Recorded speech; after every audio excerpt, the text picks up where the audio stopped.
नमस्कार प्यारे दोस्तों, कैसे हो आप सभी लोग। स्वागत है आपके अपने चैनल ग्रो स्टडी के।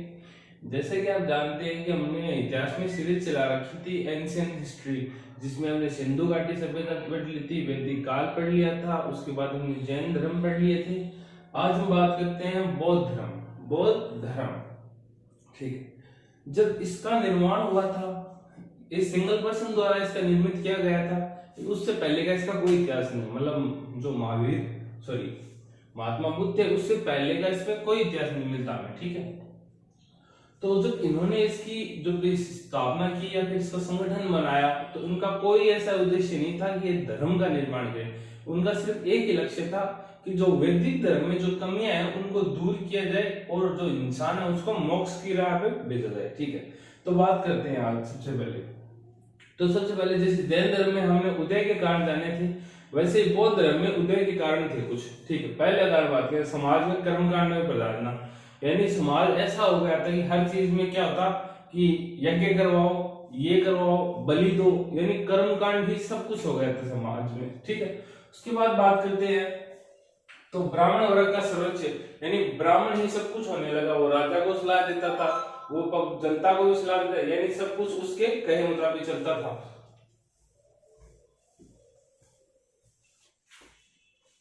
ब्राह्मण वर्ग का सर्वोच्च, ठीक है। उसके बाद बात करें वैदिक धर्म की कुछ कमियां।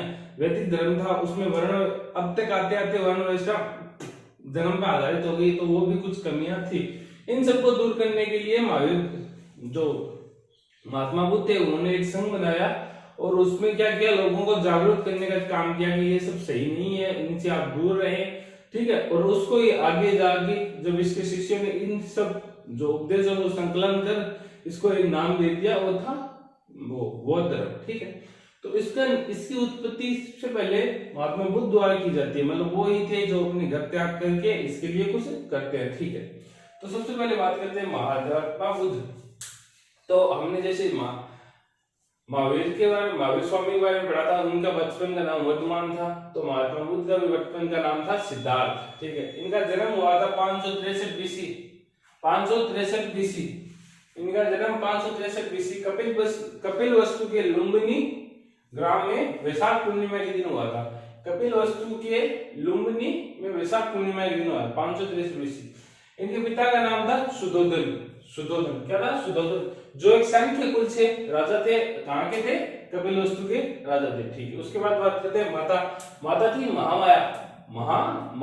इनके जन्म होने के 7 से 8 दिन के बाद इनकी माता का देहांत हो जाता है, ठीक है। तो इनका लालन पोषण इनकी मासी या फिर इनकी सौतेली माँ प्रजापति गौतमी करती है, ठीक है।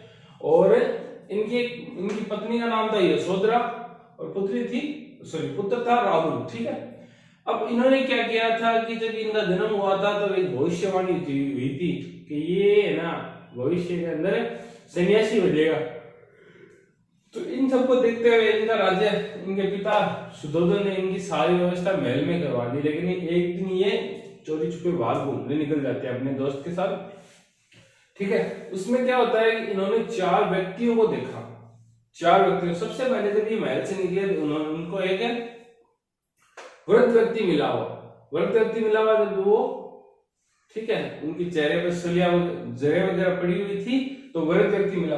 उसके बाद ये थोड़ी दूर आगे और चले तो इनको एक बीमार व्यक्ति मिला। तो बीमार व्यक्ति जो ऐसे बहुत दरिद्र आदमी था। उसके बाद चले तो एक इनको मृत व्यक्ति मिला, कुछ लोग मृत को ले जा रहे थे कंधे पे। उसके बाद चले तो थोड़ी दूर बाद इनको एक सन्यासी मिला जो एकदम मस्त था, दुनिया की सारी टेंशनों से फ्री था, एकदम मस्त अपना जीवन जी रहा था, ठीक है। तो इन चारों को देखकर जो सिद्धार्थ का मन बहुत विचलित हुआ और उन्होंने भी गृह त्याग की सोच ली। उन्होंने भी घर से निकलने का सोच लिया कि हम भी अपने जो लक्ष्य मोक्ष की प्राप्ति की ओर निकलूंगा, ठीक है। तो उन्होंने क्या किया कि ये देखने के पश्चात वो 29 वर्ष की उम्र में घर त्याग दिया। मतलब जब उन्होंने घर त्यागा तब उनकी उम्र थी 29 वर्ष, 29 ईयर्स, और उन्हें घर त्याग दिया, जिसे कहा जाता है महाविनिष्क्रमण। ये हमारे एग्जाम में बहुत पूछे जाने वाला क्वेश्चन है। इस धर्म से पूछे जाने वाले कुछ एक बात है तो इनकी शब्दावली है। महाविनिष्क्रमण किसे कहते हैं? सिद्धार्थ या फिर महात्मा बुद्ध के गृह त्याग की घटना को महाविनिष्क्रमण कहते हैं। ठीक है, जब ये निकले यहाँ से तो उन्होंने क्या किया, पहले वैदिक धर्म समझने की कोशिश की, तो उसमें इनको कुछ सही नहीं लगा, मतलब आधी चीज सही लगी आधी चीज गलत लगी, तो इन्होंने क्या किया, वो छोड़ दिया, अपनी ओर चले गए। तो यहाँ गुरु से निकलने के बाद गृह त्याग के बाद इनको सबसे पहले मिले आलार कलाम।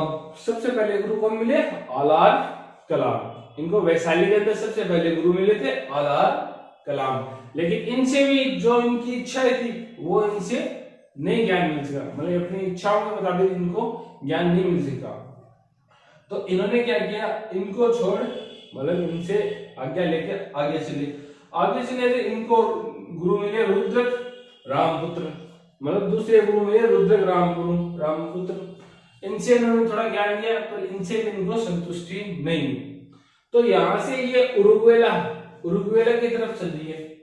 गुरु कौन कौन हो गए, आलार कलाम, ठीक है, वैशाली में मिले थे, रुद्रक रामपुत्र राजगृह में मिले थे। इनसे इनको पूरी संतुष्टि नहीं मिली, तो ये क्या किए, ये उरुग्वेला की तरफ चल दिए। उरुग्वेला के रास्ते में इनको मिले 5 ब्राह्मण। कितने मिले, 5 ब्राह्मण। इन्होंने क्या किया, उनके साथ बैठ के तपस्या की। तो उस टाइम क्या होता, इनके साथ बैठ के तपस्या कर रहे थे, तो उस टाइम जो वहां के राजा थे, उनकी पुत्री इनके लिए खीर लेके आई और महात्मा बुद्ध ने वो खीर खा ली। खाने से क्या हो, ये 5 ब्राह्मण इनसे नाराज हो गए और कहा कि तुमने अभी तक अपनी इच्छाएं नहीं छोड़ी, तो तुम क्या जो मोक्ष ले पाओगे। तो ये यहाँ से नाराज होगी, अपने चल दिए। और जो महात्मा बुद्ध थे वो भी अलग दिशा में चल दिए। ऐसे चलते वो 35 वर्ष की आयु में निरंजना नदी के तट पे, 35 वर्ष की आयु में या फिर अपने गृह त्याग के 6 वर्ष बाद बोध गया बिहार के बोध गया में निरंजना नदी के तट पर उन्हें ज्ञान की प्राप्ति हुई।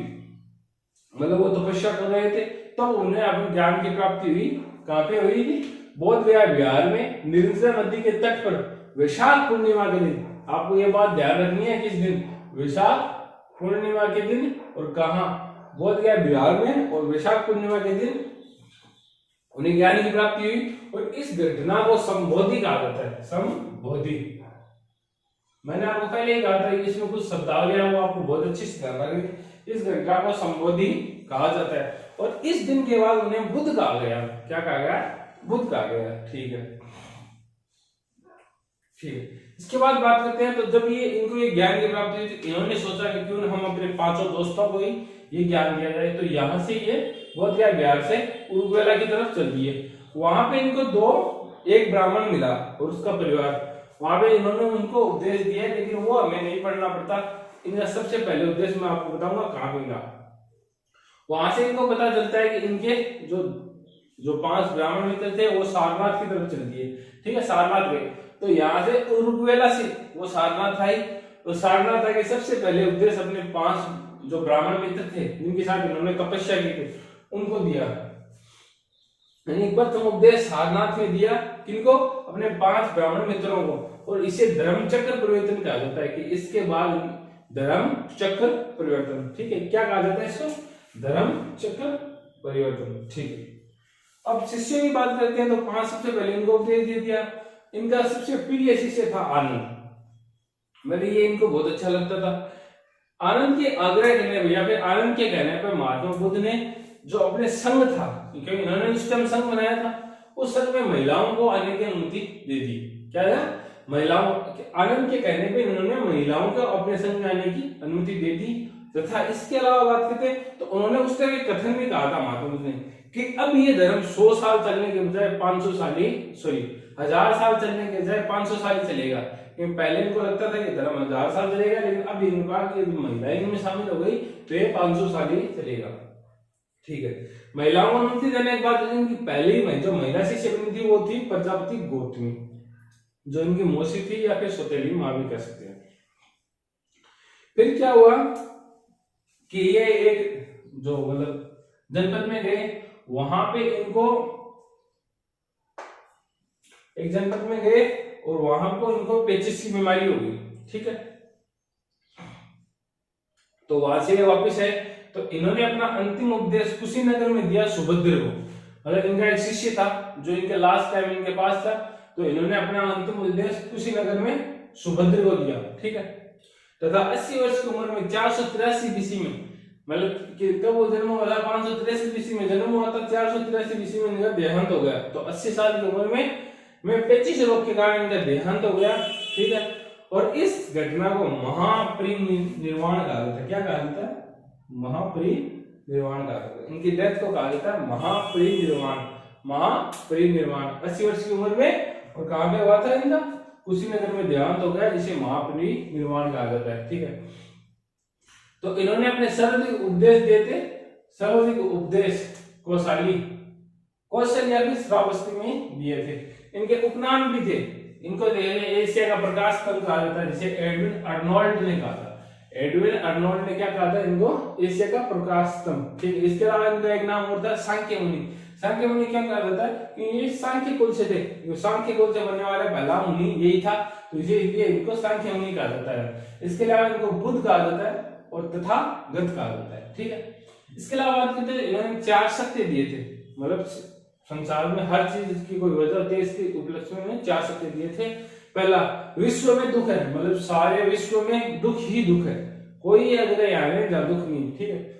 दुख का कारण है, यानी जो भी दुख है उसका एक कारण है। जैसे कि इन्होंने कहा था कि अज्ञान, ईर्ष्या, ठीक है, द्वेष, ये सब दुख का कारण है। ठीक है। इसके अलावा बात करते हैं तो दुखों को दूर किया जा सकता है, मतलब हम दुखों से दूर हो सकते हैं या फिर दुखों को हम दूर कर सकते हैं। ठीक है। इसके अलावा बात करते हैं दुख निरोधी मार्ग। इन्होंने एक दुख निरोधी मार्ग दिया।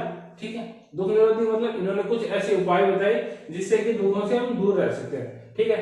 तो उस मार्ग को कहा जाता है अष्टांगी मार्ग। क्या कहा जाता है?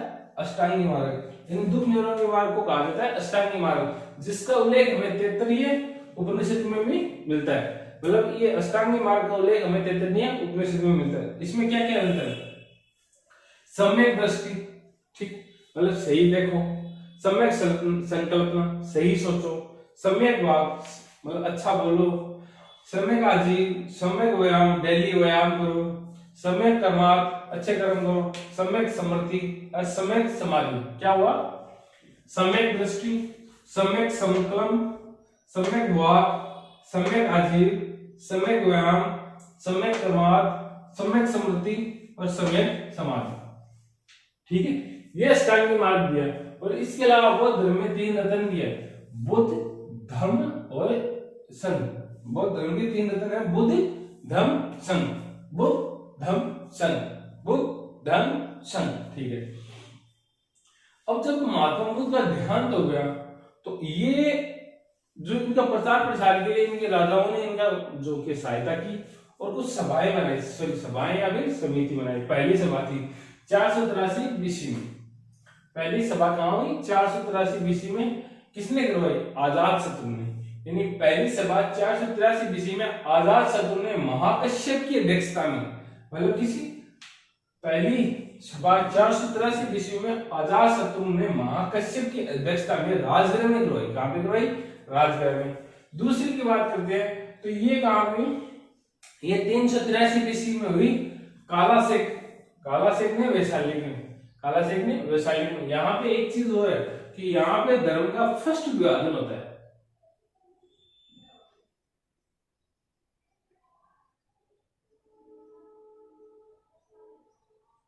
मतलब धर्म में पहला विभाजन होता है। इसके अलावा बात करते हैं तो तीसरी हुई थी 251 बीसी में। 251 ईसा पूर्व में ये अशोक ने करवाई थी पाटलिपुत्र में। अशोक ने करवाई थी पाटलिपुत्र में। इस समय इसके अध्यक्ष थे मोगलीपुत्र तिस्त। ठीक है। इसके अलावा बात करते हैं तो जो बौद्ध धर्म में 3 पिटक और है, ठीक है, उसमें भी अभिधर्म पिटक का इसमें संकलन करवाया। कौन सी पिटक का? अभिधर्म पिटक का इस टाइम संकलन हुआ था। आगे मैं बताऊंगा पिटक कौन कौन से हैं। इसके बाद बात करते हैं चौथी, ये पहली शताब्दी में हुई थी। मतलब कैलेंडर पॉजिटिव चलने लगा, प्लस में चलने लगा, तो पहली शताब्दी में हुई थे। और इसे एक सेकंड,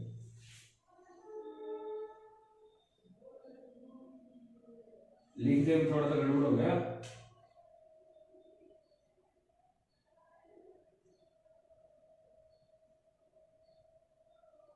इसे कनिष्क ने कुंडलवन कश्यपिनी करवाई थी। कहां पे करवाई थी? कनिष्क ने कुंडलवन कश्यपिनी करवाई थी। इसके अध्यक्ष थे वसुमित्र और उपाध्यक्ष थे अश्वघोष। ठीक है।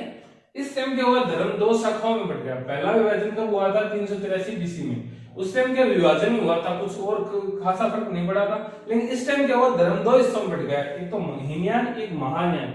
इनकी भी दो विशेषताएं हैं, एक वैसे एक ही विशेषताएं हैं, हीनयान और महायान। हीनयान वाले लोग क्या कहते हैं? महात्मा जो महात्मा बुद्ध को है ये भगवान मानते हैं, उस मूर्ति पूजा करते हैं। और महायान वाले महात्मा बुद्ध को एक इंसान मानते हैं और इसकी मूर्ति पूजा नहीं करते। तो क्या हुआ? ये मूर्ति पूजा के समर्थक है, ये समर्थक नहीं है। ठीक है प्यारे दोस्तों, इसका एक वीडियो हो रहेगा। कैसा लगा आपको कमेंट करके जरूर बताना और चैनल को लाइक और सब्सक्राइब जरूर करना। जय हिंद, जय भारत।